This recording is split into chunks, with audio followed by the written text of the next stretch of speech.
پروازی که در هوا محو شد. هیچ کس نمی‌داند چرا.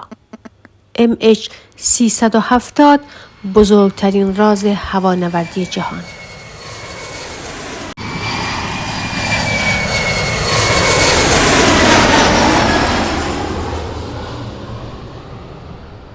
شما رو به یکی از مرموزترین حوادث تاریخ پرواز میبریم. صبح روز 8 مارس 2014 پرواز MH370 با مسیر کوالالامپور به پکن آماده حرکت شد. در هواپیما 239 نفر شامل خانواده‌ها، دانشجویان و متخصصان حضور داشتند.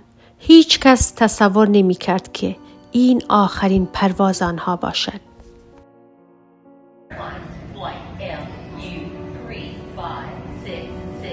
چند ساعت بعد از پرواز کنترل ترافیک هوایی ارتباط با هواپیما قطع شد. هیچ سیگنال اضطراری، هیچ تماس رادیویی، هیچ رد پا از آنها باقی نمانده بود. هواپیما در مسیر خود ناپدید شده بود. انگار در هوا محو شده بود. جستجوهای اولیه هیچ نتیجه‌ای نداشتند. دولت‌ها و تیم‌های بین المللی جستجو را آغاز کردند. ماه‌ها طول کشید تا لاشه‌های پراکنده در جزایر دور افتاده پیدا شوند. اما هیچ مدرک قطعی برای توضیح ناپدید شدن کامل هواپیما وجود نداشت. تئوری‌ها یکی پس از دیگری مطرح شدند. خرابکاری، اختلالات فنی، حتی دخالت افراد ناشناس. اما هیچ چیز قطعی نبود. سالها گذشت و راز پرواز MH370 همچنان حل نشده باقی مانده.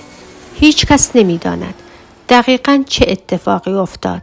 حتی بهترین محققان و دانشمندان جهان هنوز در تلاش برای یافتن پاسخ هستند. پرواز MH370 تبدیل به یک نماد از اسرار حل نشده شد و هرچی بیشتر تلاش می کنند سوالات بیشتری مطرح می شود. چرا ناپدید شد؟ چه کسانی یا چه چیزی پشت این ماجرا بود؟ دوستان، در میان مسافران یک پسر جوان ایرانی نیز حضور داشت.